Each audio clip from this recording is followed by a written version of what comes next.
Hi there, I'm Rod Bergeron, and thanks for joining me for another quick and easy watercolor painting.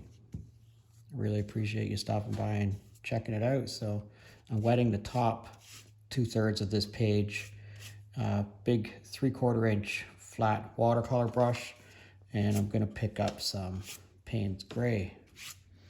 And I'm just going to swoop it across like that. I'm not going to try to augment it too much. I'm going to take this brush and put it into the water and back out because I need to pick up a little bit of extra water. And I'm going to touch this, which is my crimson red, okay?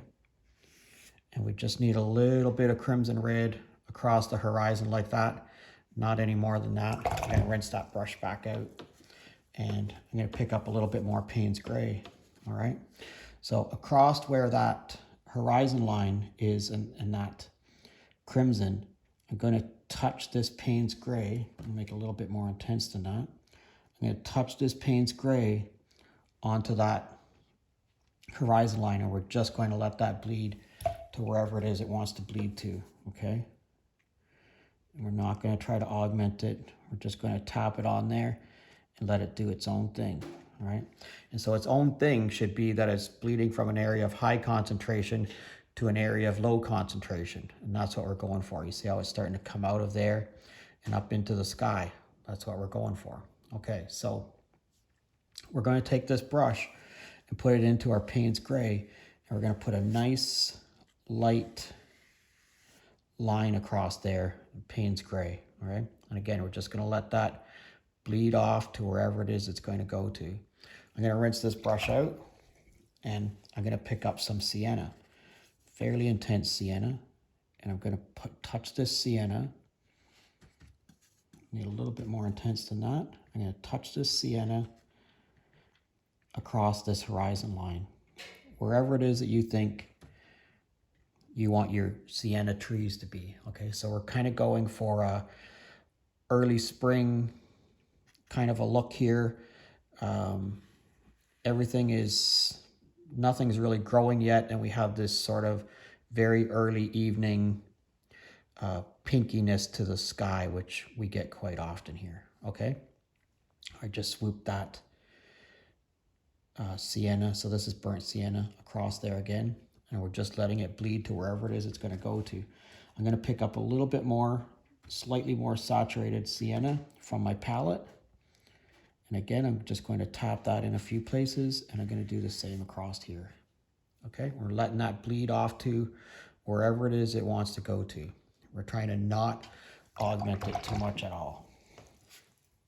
You can see what we're getting back in here. That's some really nice looking undergrowth that we have there. Okay, this is yellow ochre, and I'm picking it right up off my palette, and I'm just going to tap it in a few places. I'm going to do the same thing here.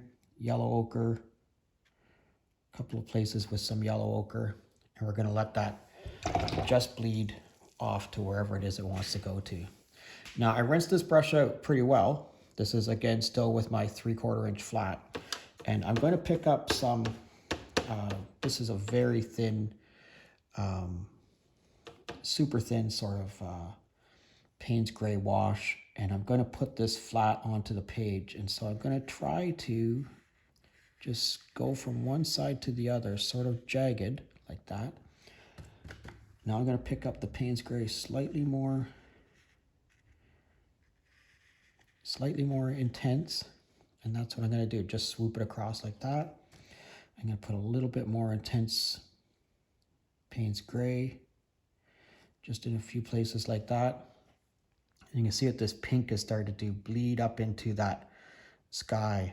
We've got this really nice sort of bleeding thing going on there. All right, I just rinsed my brush out really well, and I just want to go across that line. I don't really want that hard line that was on there. I'm going to pick up a little bit more Payne's gray. I'm just going to go across there like that. That's it. Okay. I think I'm going to do one more thing here before I let this dry. And I'm just going to put a little bit of, so this is Payne's gray, and you can see I'm tapping it onto those few places there like that. And I'm going to take my number 1 watercolor brush, and I've sharpened the one end of it with the utility knife. Just going to put a few scribe lines in a few places along there. Create a little bit of, growth that's sort of near us. Now you could use whatever you want to use in here. You could use sienna, black, even something like Van Dyke brown, whatever, anything like that. You just want to scribe in something that's going to be close to you. All right. Now we're going to let this completely dry. All right, let's take a look at this. This took about, over 2 hours for it to dry. Look at what happened to this pink in the background back here, how it's bled into that Payne's gray, and it's bled down here, and all these colors are bled up into there to give us this tree line back there. That's fantastic. And then this scribe marks across here, leaving that little bit of white on there for the snow. Let's put our mat on here and see what we get. Yeah, that's pretty cool. I like it. I'd love to know what you think of it. Let me know in the comment section. And if you're currently a subscriber, thank you very much. And if you're not currently a subscriber, please consider subscribing to my channel. Thanks a lot for watching today, and we'll see you again next time.